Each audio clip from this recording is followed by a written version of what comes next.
Good afternoon, everybody. It looks like that we have a quorum, so I certainly want to start on time. Let's go to the first item on our agenda, and let me bring to your attention, I did not catch this when the agenda was provided to me, so it is my fault. The first items 2 and 3 say proposed committee sub. That's not correct. I should have caught that. So just please know that is my mistake and overlook that if you will.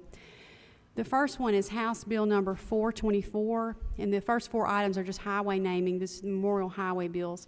But that bill contains 4 different highways to be named, one in Marion County, one Hancock County, Jackson County, and Greene County. And all the resolutions have been provided. So if there are no questions on this bill, the motion would be title sufficient to pass. All in favor? Any opposed? That bill will be reported. The next bill, House Bill 872. This is for Memorial Highway in Jefferson County. This is the one that we need a reverse repealer.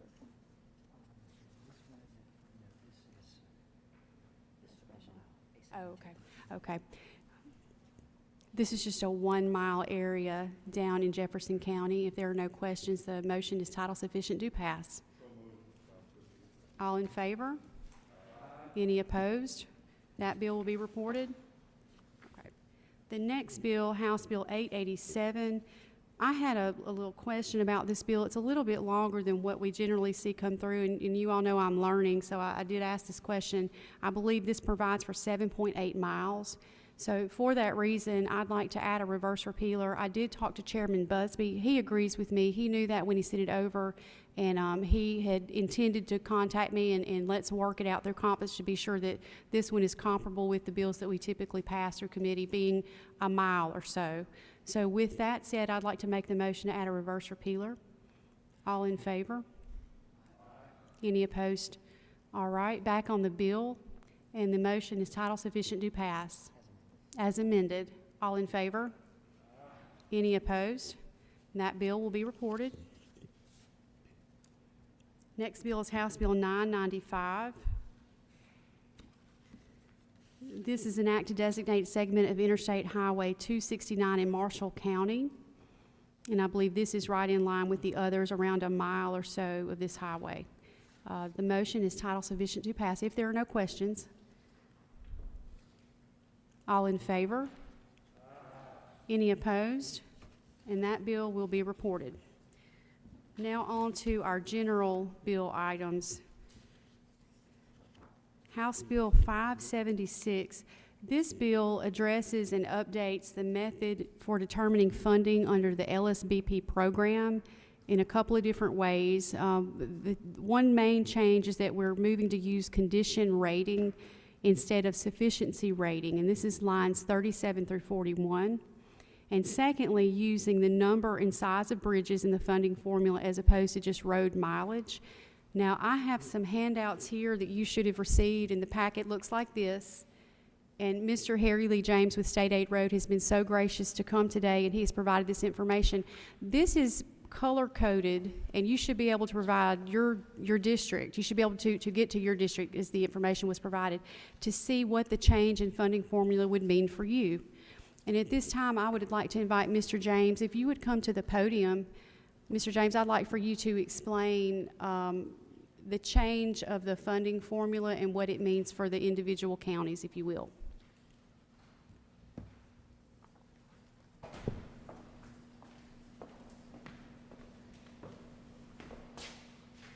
Thank you, Madam Chairman. And first I have to offer my apologies to Chairman Blackman. I left your name off the list. My secretary did the list of members of the committee, and yours was at the top. And so your counties, I think, are covered in there, but I just didn't get your name on it. I'll be glad to go back and add it so you can see that, if that would be beneficial to you in case you share it with somebody. So there are two really changes that this bill accomplishes. One is to change the definition of a deficient bridge, where in the past it used the sufficiency rating, which was just it was a calculated number that Federal Highway came up with back in the 80s. Its strict purpose back then was to determine eligibility for federal aid funding. That's all it did. It took about 18 different components of a bridge inspection report. You crammed them into a formula, and then you came up with some magic number. If it was above 50, it didn't qualify for what they used to call bridge replacement funding. If it was less than 50, it qualified for federal aid bridge replacement funding. If it was 80 or above, or between 50 and 80, you could do some rehab work on it. Just real convoluted. But at the time, that was all it had, and there were bridges of different ages, and it worked well for that time. Now, with the first, Federal Highways backed away from using that sufficiency rating to determine federal funding for a bridge replacement project. And the way bridges are being inspected now, we're using condition ratings for the deck of a bridge, the riding surface, the superstructure, which may be beams, and then the substructure, which would be foundation, piling, and columns and things like that.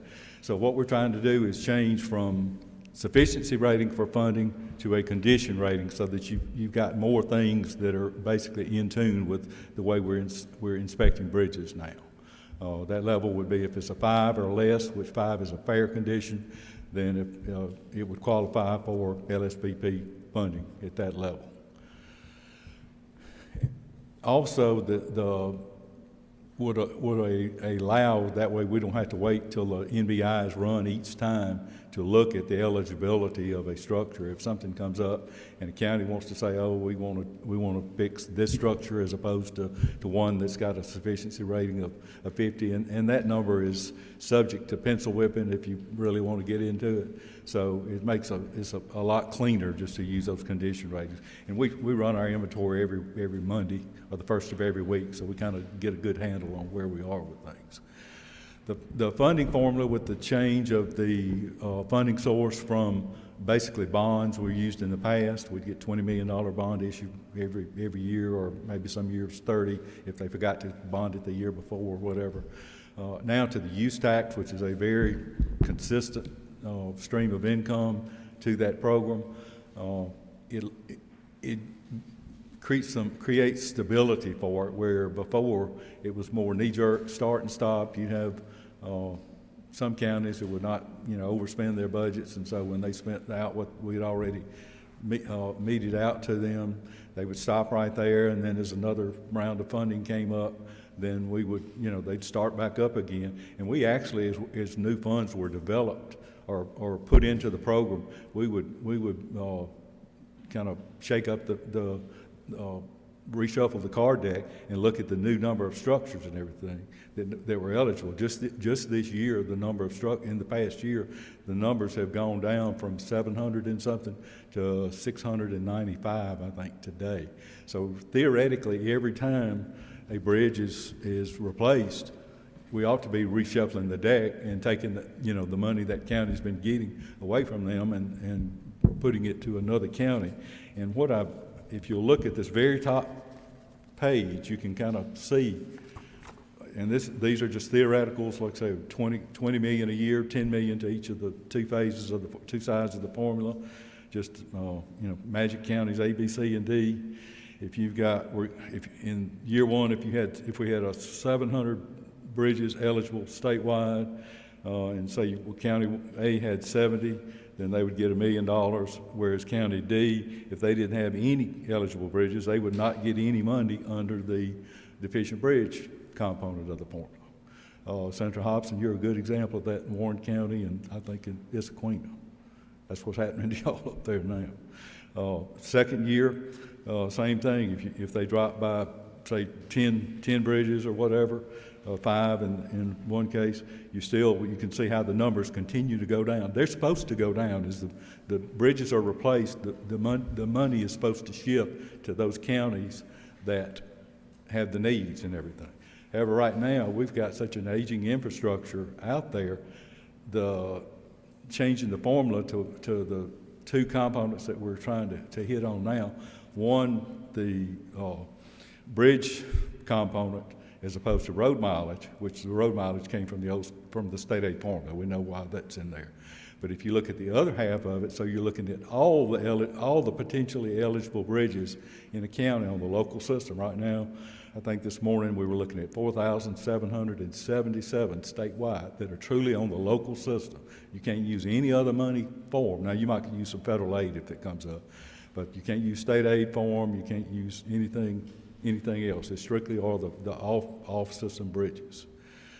So what I'm trying to do, particularly if we can get the definition changed such that all of those bridges potentially would be eligible at whatever point in their life that they had something that due to age or deficiency or whatever, that they needed to be repaired or replaced, that funding would apply to each and every one of them. You couldn't spend that money on them unless they met the definition of a deficient bridge. But that way you got, every county is still collecting money on every bridge they've got from here on out, and we don't have to go through this again, because the current system we got creates a kind of a ripple effect up and down, and it works, but it could be better. So I'll be glad to answer any questions anybody may have. Any questions? Senator Younger, I'm sorry. I believe we're missing 27 to 52 on the stats.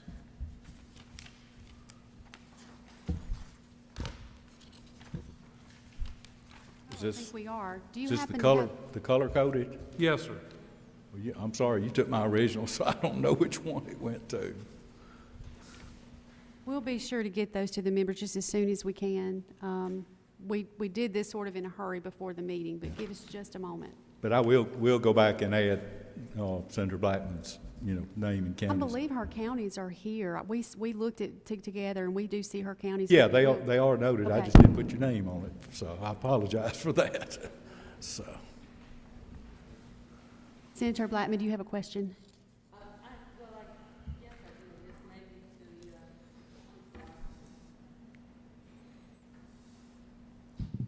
Thank you, Madam Chair. And this may be to the attorney. I understood what you're saying, that it's now going to be based upon condition that you're trying to remove from this sufficiency rating. But then in section 1, on lines 20 and 21, we say we define the deficient bridge as is defined by section 65-37-3, 1A. And when you look at that statute, it still defines it based upon the sufficiency rating. could you repeat that code section again, please, ma'am? 65-37-3. And I pulled that section. Yes, ma'am. It's right here in the bill, too.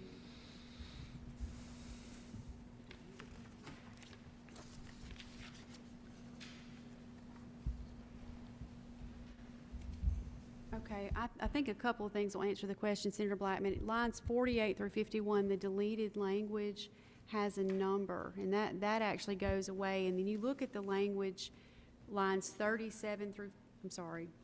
Through 41, I know it defines it as based upon what condition. he's saying, the condition Yes, rating. ma'am. But then you say here that it must be a deficient bridge as defined as.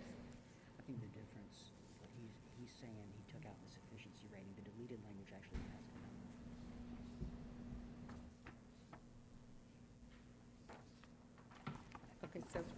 Okay, so what does this refer to? This is the definition. This is this.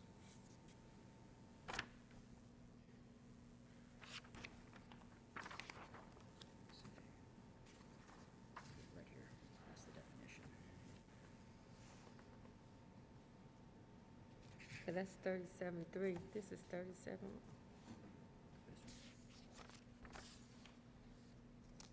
Okay, so this language here is now replacing that.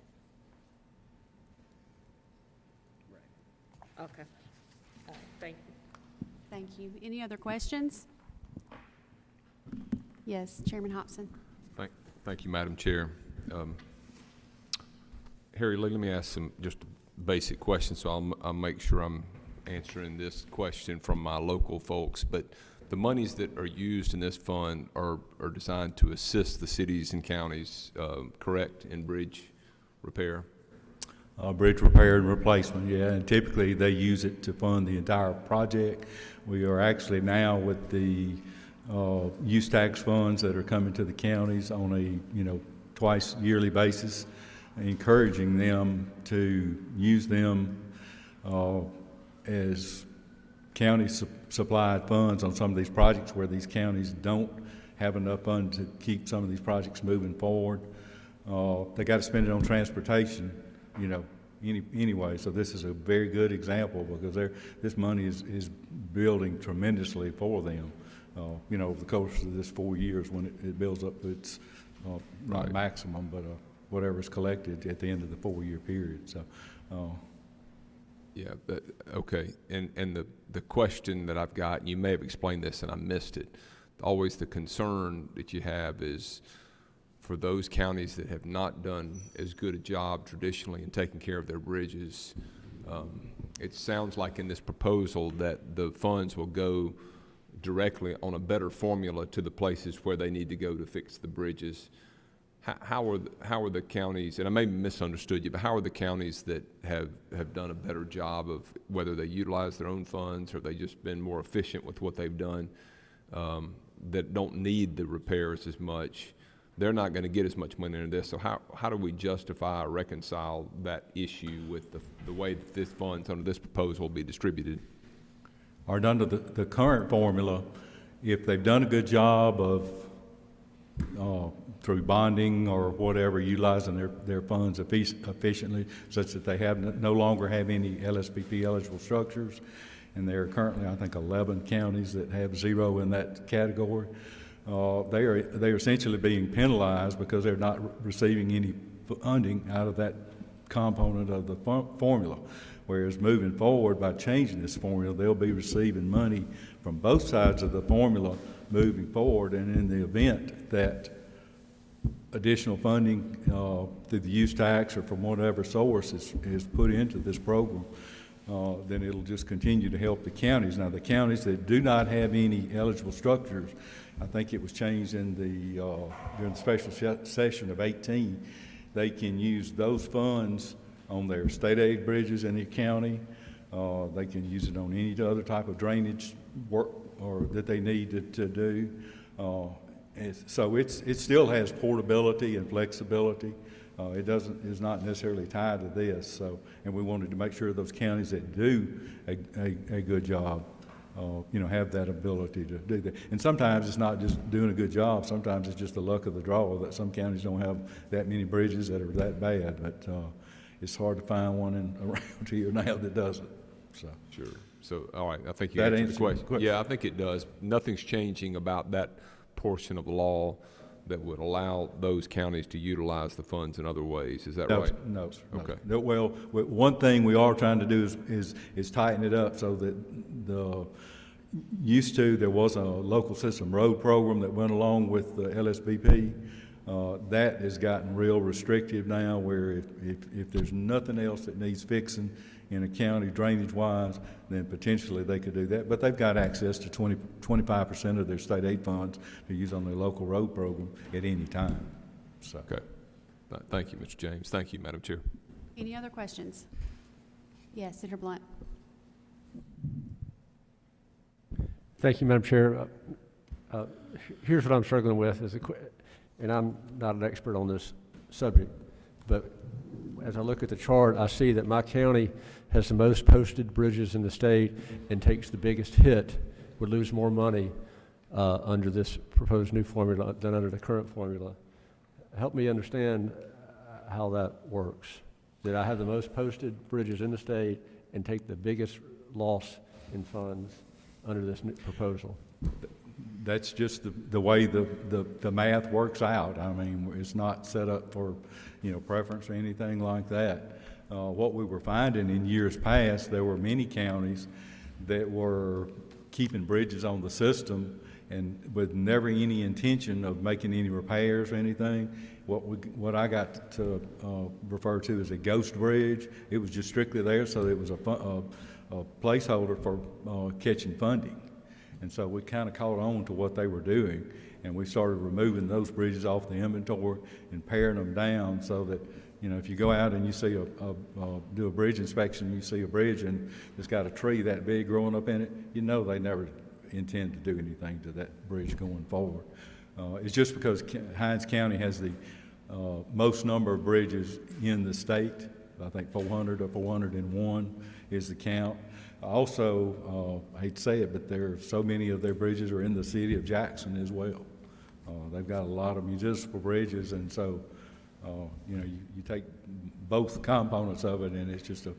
Well, does the current program help cities with municipal bridges? They are allowed to use, the counties are allowed to let a municipality come in and fund some of their projects. In fact, they're encouraged to do that. But there's no set limit on how much they can or cannot use that funding for. How would this bill affect municipal bridges, whether it's in a municipality in Hinds County or any other county, or does it make any changes positively and negatively for municipalities? It would not change, because we inspect bridges at the county level. We don't look at them as whether they're city or whatever. The only time the city is notified is when we have to close one or have to post one and let them know that it's got a... When you say you inspect at the county level, does that mean you inspect all bridges that are located within a county, or does that mean you inspect all bridges that are county maintained? I equate it to a railroad. The railroad always tells you when you want to go across their line. The railroad was here first. Well, the city was in a county first, and so we look at it at the county level, and then we report the results of those inspections back to the counties. But the counties are actually funding the inspections at the city level, even though it really doesn't cost them anything because the inspections are 100% federal aid. But we inspect the bridges for the cities and report that in the NBI. The NBI is the county level NBI or the MDOT level NBI. We do note if a bridge is in a municipality, though, in part of the record, the bridge record. Thank you. Other questions? Yes, Senator Lano. Thank you, Madam Chair. I think you and I just want to make a statement real quick to you. I think you and I talked about this in this previous year, 2020. I had the opportunity to work as the subcommittee chair for transportation. And when I went out and spoke to district engineers and I talked to some of our regional transportation committees, I can't remember what they're called right now.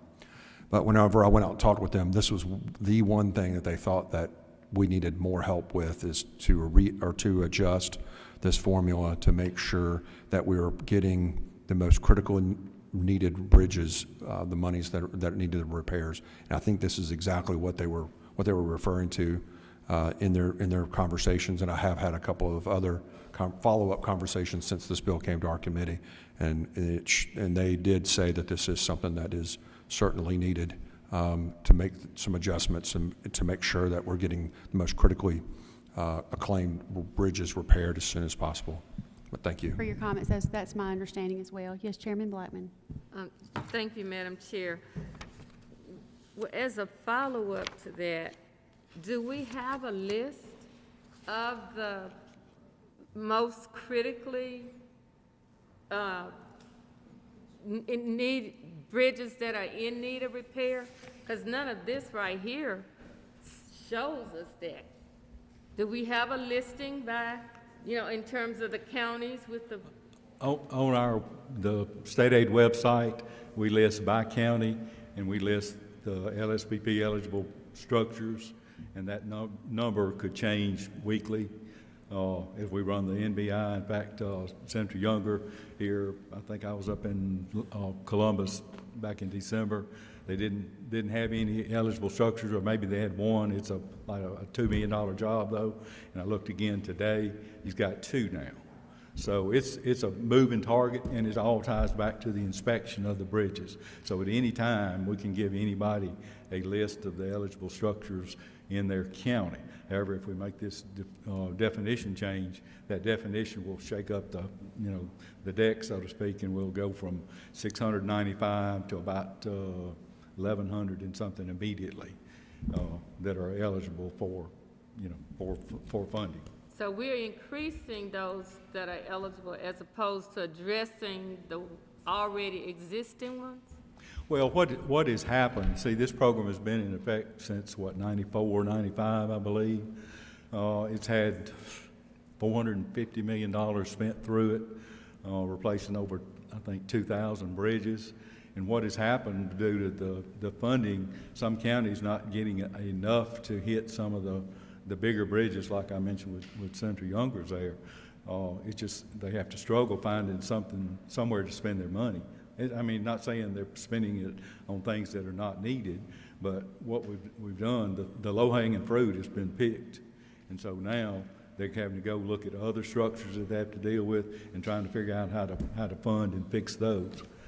Some of the bigger ones out there that need help, and that's why, as I said, the use tax, if it could be leveraged, by a county and put into the pot to help some of these projects move forward, it would be a good thing.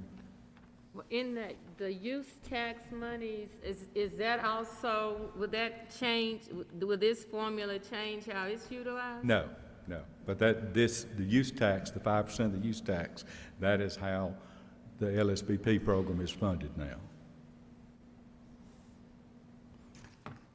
Thank you. Thank you, Madam Chair. Thank you. Other questions? No questions. Is there a motion? All in favor? Any opposed? No. The ayes have it. That bill will be reported. Thank you, Mr. Lee, for coming, Yes, Mr. ma'am. James, for coming and presenting the information to us. I really appreciate your time. And I will update that and send you a revised copy with. Thank you, Senator Blackman. We'll make sure you get the information that you've asked about today. Thank you so much.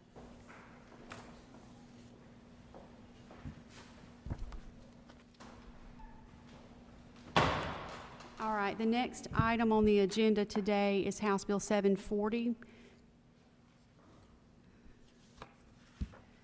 Currently, DPS requires a person to prove domicile to get a state ID, and this bill will allow a Mississippi resident that does not have a domicile to obtain a state ID. Now, we're talking in the context of homeless people needing to obtain housing. Some food pantries require IDs at this point, employment, and things like that. This was actually brought to me by Representative McGee, and she tells me in her area, in the Hattiesburg area, homelessness is a big problem. And so they have found that this is just one of those major hurdles that people have to overcome, is not having a domicile, not being able to get an ID, not being able to apply for housing. And so I understand that DPS has no objection to the bill. They have been speaking to DPS since late fall last year. The Secretary of State's office, so I've discussed it with them. They don't have an issue with the bill. So I thought we would bring that forward for discussion. I have researched it to try to find any problems with it. I have found none. I think it is just simply a way to provide an ID. It won't be a driver's license. It won't be federal real ID compliant or anything like that, just to give people an additional way to sort of get their lives back together. So that is a very simple explanation of the bill, and I'm happy to entertain questions. Yes. Thank you, Madam Chair. A couple of questions about it. Section 4535.7 that's not the section on driver's licenses, correct? It's not, but it does, it's not. No, to Okay. answer your question, it is not. This is an alternative identification form? That's correct, only for ID purposes. Okay. Like I said, we made sure that DPS was totally on board with this, and they are. If you have a person that may be homeless that needs this identification, and again, I have no problem with the concept, but I just want to think through the logistics of this. But if they're driving a vehicle, borrowing someone's vehicle, and they're speeding, and they get pulled over, and there's no address, if they get a ticket or they get a warrant, for them to show up in court? How do they get notified of that? Well, this bill doesn't, I mean, it's not a driver's license, it's only an ID, so this ID won't provide law enforcement any mechanism to locate the individual for service of process, and that's not the intent of it. Would they be, and I'm asking this just so Right. we can make sure we get the best vehicle out, the best piece of legislation. Would they be prohibited from driving if they showed this identification card, they were driving someone's car, a friend's car, and they showed their ID when they got pulled over, would they also get ticketed for not having a driver's license? They would, because this is not a driver's license, it's not intended to facilitate driving at all. And how would you get notification to them? How would we get notification to them that they needed to come to court or that they were? We hope they're not driving, if that's all they have is this ID. Yeah, we hope they're not. But also, would it be better that, I'm just thinking again through logistics, this has an effective date of after passage. Do we need time for the DPS? They may be ready for this, but if not, do we need to make it July 1st so that they've got time to set up this program or work out any kinks that are in it? Well, I personally would not object if you wanted to offer that amendment, but from what I understand, they are. Okay, council has pointed out to me, look at the first line, not later than June 30th, 2021. So we'd have The to change commissioner that. shall establish an alternative state identification card. So we'd have to change that too if we were making it effective July 1. That's unusual language to have in a bill, not later than June 30th, 2021. It just seems like we would create the law and then have an effective date of passage. Well, like I said, DPS has been on board with this and having this conversation since last fall, so I feel like if Commissioner Tyndall had an issue with trying to implement the system, he would have let us know. Now, I understand that it's going to be more of just a programming issue. They'll just program an additional identification that can be provided when people come to their office, just like you do for a driver's license, but not nearly as complicated. There's not as much information to input. Okay. Thank you, Madam Chair. Thank you. Yes, sir. Thank you, Mr. Chairman. Would this be a step for them to be able to get a voter ID? I have spoken to the Secretary of State's office about this issue, and they looked at the bill and researched it, and their reply to me was this would have no effect on elections at all. Those processes and procedures are already in place, and so this would not affect anything to do with elections. Okay, thank you. Thank you for asking. Yep. Other questions? Do I have a motion? All in favor? Any opposed? That bill will be reported. All right, our final bill for the day is House Bill 1036. And I believe this is the House version of Senator Younger's bill that he did present to the committee, and we did a strike all and put the Senate language back in. And basically, this bill allows members of the military, their spouses, and children to use driver's licenses from other states when they move to Mississippi on military duty, as long as the driver's license is valid and it has not expired. But again, this is the exact Senate language that we passed. In fact, it was not this committee, I'm sorry, we passed that through Judd A, I believe. But you saw that on the floor, and I believe there was just a brief discussion on it. So I'm happy to entertain questions. Senator Delano. Hey, I got a question real quick on this. We have an issue with people that are military or retired military that are come down to Biloxi for Keesler Air Force Base. And they try to use their state or their out-of-state license to get automobiles registered in Mississippi, or they purchase an automobile locally. And there has been a problem over the past couple of years where our tax collector would not accept an out-of-state license for the registration of the vehicle, and the active duty military or the retiree would have to go and register that car in the state in which his driver's license was issued. Has anyone else seen this issue in other parts of the state? I think that's going to be addressed in lines 48 through 50. It says the provisions of this paragraph shall not be affected by the person, spouses, or dependent child's ownership of a motor vehicle registered in the state of Mississippi. So it appears that maybe that issue has been brought up in times past. Maybe, you know, folks have seen that issue, and that resulted in this additional language in the bill. Okay, thank you. I appreciate it. Thank you. Other questions? I believe we had a motion.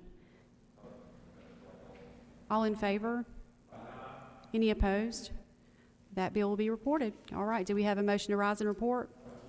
Thank you.